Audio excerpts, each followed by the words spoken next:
नमस्कार प्यारे बच्चों।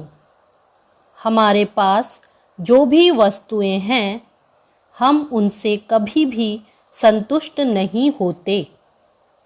हमेशा ऐसा लगता है कि ये वस्तुएं तो कम हैं। हमारे पास छोटा घर हो तो बड़ा चाहिए, बड़े घर के बाद बड़ी गाड़ी और उसके बाद भी हमें और सामान चाहिए। इस तरह हमारे मन की इच्छाएं कभी भी पूरी नहीं होती। अपनी इच्छाएं पूरी करने के लिए हम गरीबों और असहाय लोगों को भी ठगने से नहीं चूकते हैं। ऐसा करने के लिए गरीबों के साथ झूठ और चालाकी का व्यवहार करते हैं, परंतु ऐसे चालाक लोगों को कभी न कभी इसका फल भुगतना पड़ता है। प्रस्तुत पाठ में लेखक बलराम अग्रवाल ने नाटक के माध्यम से यही समझाने का प्रयास किया है। इस नाटक में 3 पात्र हैं।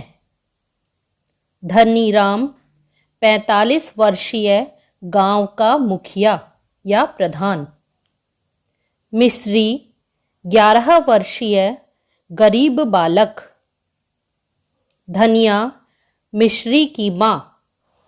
यह एक नाटक है, अतः मंच यानी स्टेज पर इसका मंचन किया जा रहा है, जिसमें तीनों पात्र अपनी अपनी बातें करते नजर आ रहे हैं।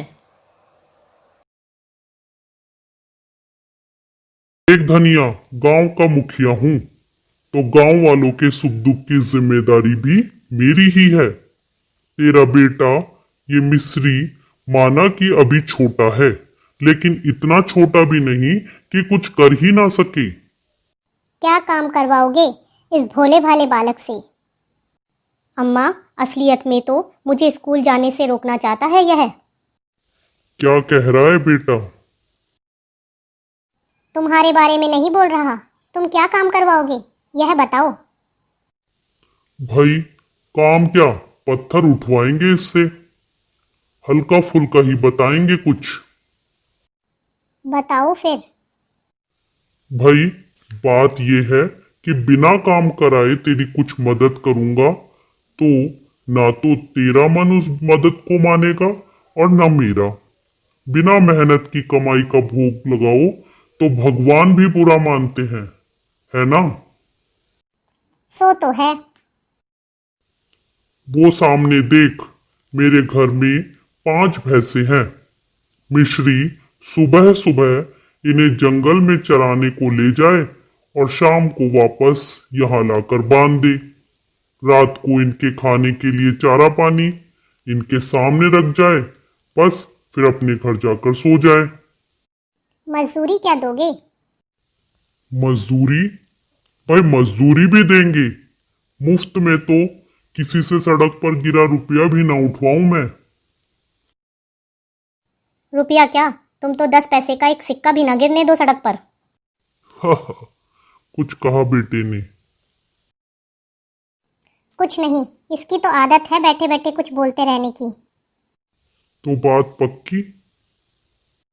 मजदूरी नहीं बताई आपने।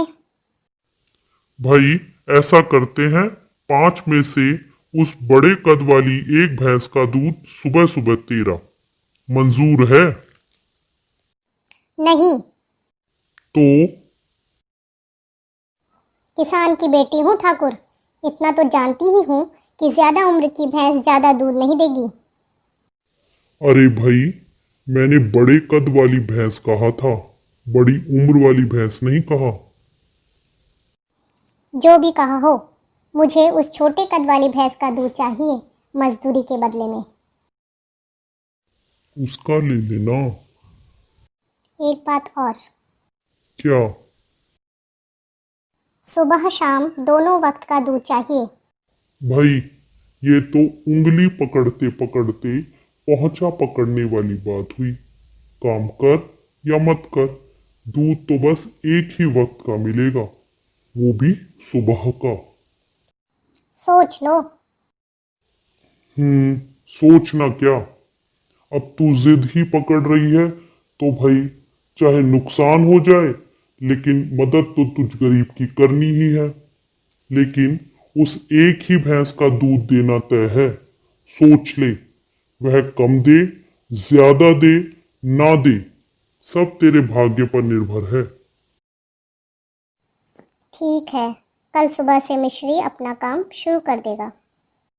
अम्मा, सुबह से दोपहर तक तो मैं स्कूल में रहता हूँ। तो सुबह सुबह इसकी भैंसों को जंगल में छोड़कर स्कूल चले जाया करना। दोपहर तक उनकी देखभाल मैं कर लिया करूँगी। तब ठीक है। तो कल सुबह से तय रहा, लेकिन दूध परसों सुबह से मिलना शुरू होगा। भाई, इन भैंसों की चराई के बाद ही तो दूध पर तुम्हारा हक बनेगा।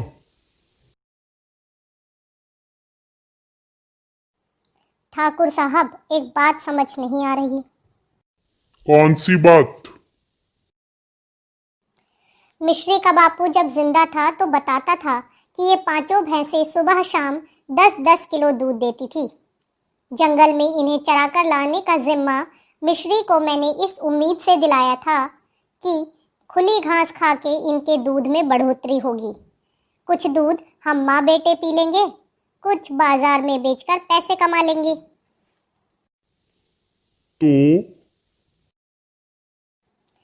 तो यह कि दूध में बढ़ोतरी तो हुई, लेकिन केवल आपके हिस्से की भैंसों के। मेरे हिस्से वाली भैंस शाम को तो ठीक ठीक दूध देती है, लेकिन सुबह का इसका दूध घट रहा है। भाई, पांचों भैंसों को एक ही जंगल में तेरा बेटा खुद ले जाता है। रात को चारा भी खुद डाल कर जाता है। अब कौन सी कितनी घास चर रही है और कौन सी मटर गश्ती में और सोने में समय बिता रही है, मैं क्या जानूं। मैं तो कभी उनके पीछे जाता नहीं हूं। कुछ न कुछ गड़बड़ तो है।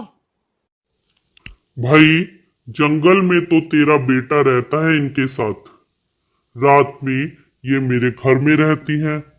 तुझे मेरी नीयत पर अगर शक है तो किसी दिन खुद आकर देख ले मेरे घर पर।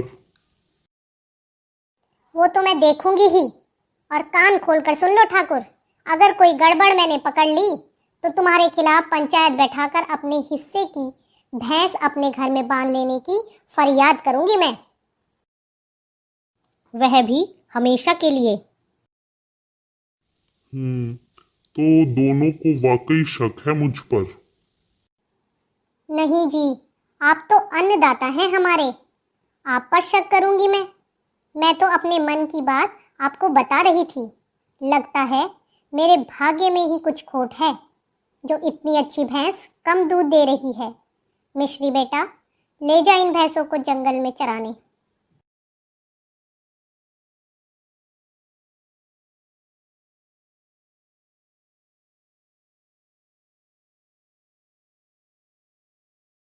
माँ बेटा गरीब है, लेकिन है तेज तर्रार। मुझे लगता है कि आज से मेरी जासूसी जरूर करने लगेंगे ये लोग। लेकिन मेरी चालाकी को पकड़ना इनके बस की बात नहीं है। रात को उसके हिस्से की भैंस को इतना पानी पिला देता हूं कि घास वह बेचारी खा ही नहीं पाती। इसीलिए तो सुबह को दूध कम देने लगी है।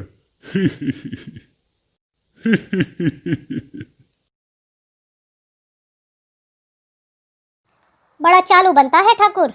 हमारे घर की मदद करने के बहाने स्कूल जाना छुड़वा देना चाहता था मेरा। दूसरी चालाकी, वह क्या कर रहा है वह भी माँ ने मुझको बता दिया है। आज से उसकी भैंसों का भी वही इलाज शुरू। इनको इस तालाब में छोड़ देता हूँ। शाम तक ये इसी में लेटेंगी, बैठेंगी और डट कर पानी पिएंगी। आज से दिन में मिलने वाली इनकी घास बंद। केवल मेरे हिस्से वाली भैंस खाएगी घास। चलो चलो ठाकुर के हिस्से वाली तुम चारों भैंसें, चलो पानी में, चलो चलो।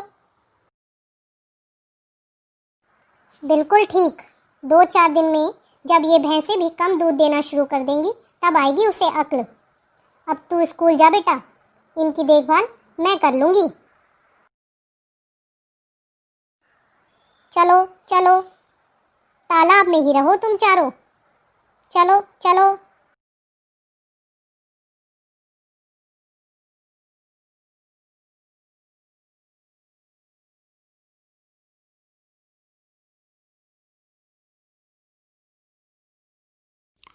भाई, मैंने यह बताने के लिए तुम दोनों को बुलाया है कि 3-4 दिनों से भैंसें दूध बहुत कम देने लगी हैं। मुझे सच सच बताओ कि इसमें तुम लोगों की कोई चाल नहीं है। अगर हमारे हिस्से की भैंस का दूध कम होने में आपकी कोई चाल नहीं थी, तो आपके हिस्से की भैंसों का दूध कम होने में हमारी चाल कैसे हो सकती है ठाकुर? और अगर मैंने कोई चाल चली हो तो हमने भी चाल चली है। कौन सी चाल चली है? वही जो तुमने चली है। भैंस का पेट पानी से भर देने वाली?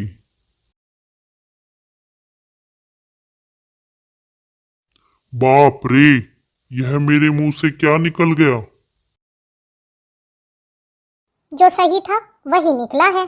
तुमने शर्त तोड़ दी ठाकुर। आज से अपने हिस्से की भैंस को मैं अपने दरवाजे पर बांधूंगी। नहीं मानोगे तो पंचायत में जाऊंगी। ठीक है बाबा, अपने हिस्से की भैंस को तुम अपने साथ ले जाओ। हे भगवान, बैठे बिठाए गांव के एक परिवार का भरोसा खो दिया मैंने।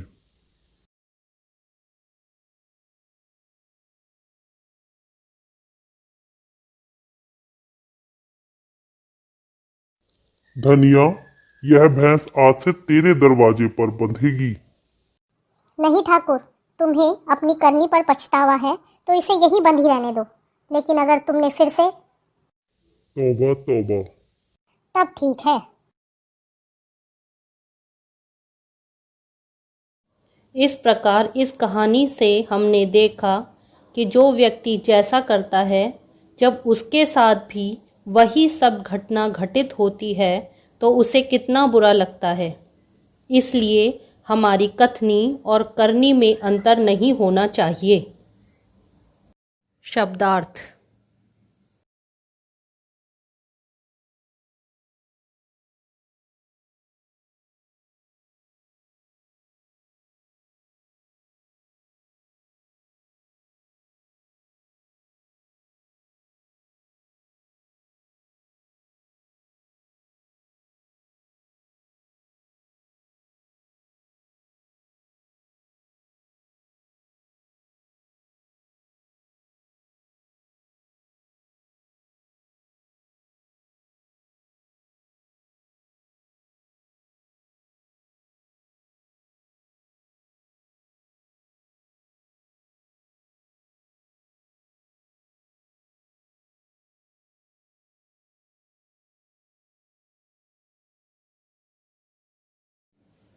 धन्यवाद। अगर आपको वीडियो पसंद आया हो तो वीडियो को लाइक, शेयर और सब्सक्राइब करें।